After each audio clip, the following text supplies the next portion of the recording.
He's closing off the pocket with his hands there. Here comes Piccoli to the line. Oh, this could be a new best time for Piccoli. Piccoli must have railed that climb. And Piccoli comes in.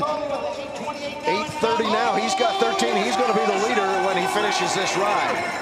Yeah, this is almost a given at this point. We're going to have the new best, and we do by 5.5 seconds. Piccoli showing that he came to Utah meaning business. And Lawson Craddock says, well, I was ready to move anyway right now. The Canadian James Piccoli will wear yellow when the podium ceremony is over at the end of day one here of the 2019 Larry H. Miller Tour of Utah.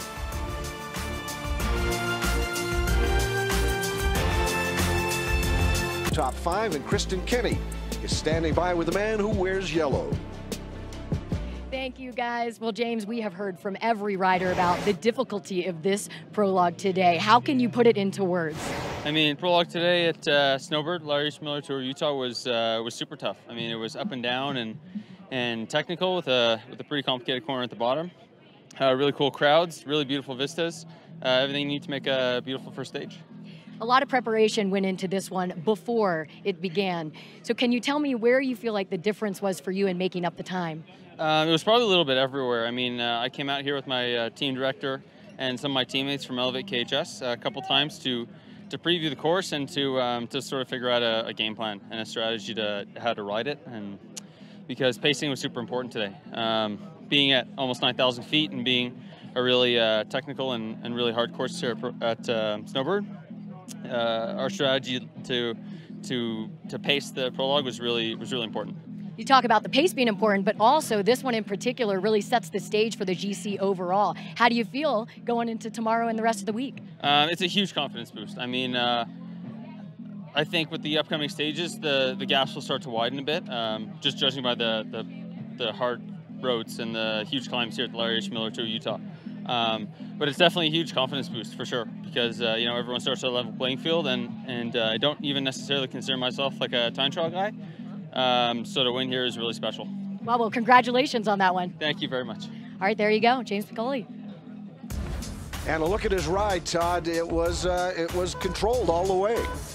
He attacked the course in several different sections. He came into this race with a couple of weeks at high altitude. I mentioned during the broadcast, he told me he did a 41-hour training week 2 weeks before. That is so much volume at altitude. It's hard to even just understand that. Flew up the climb, flew down the descent, did everything right. Came in with incredible form. He's had a great year, winning the Tour of the Gila earlier this year, winning a stage, and second overall at the Tour of Taiwan. And now this starts to set him up as a favorite to win here in Utah. We had a chance to visit with him, as I mentioned earlier, and you know, he was telling this time trial was all about. It wasn't for a specialist time trialist, but still for him to win here, that is massive for the confidence. And it puts everybody else on notice that he really does have good form. Obviously not a huge margin right now, and no one, I don't think, expected a big margin. Maybe it's a bigger margin than might have been expected or anticipated to begin with, coming out of such a short prologue. But the separation really begins tomorrow, I would imagine, as you get a look at him just enjoying it. He's a character. Besides that, you know what? He's really great with the media. He's got it figured out that the Larry H. Miller Tour of Utah is the full title of this event. He's a great teams and try and win this race overall. You know, I got the feeling when we talked to Joe Dombrowski, and I talked with him on Thursday, that maybe his fitness wasn't where he wanted it to be. He, you know, he said, we'll see you tomorrow. Stage 1 of the 2019 Larry H. Miller Tour of Utah.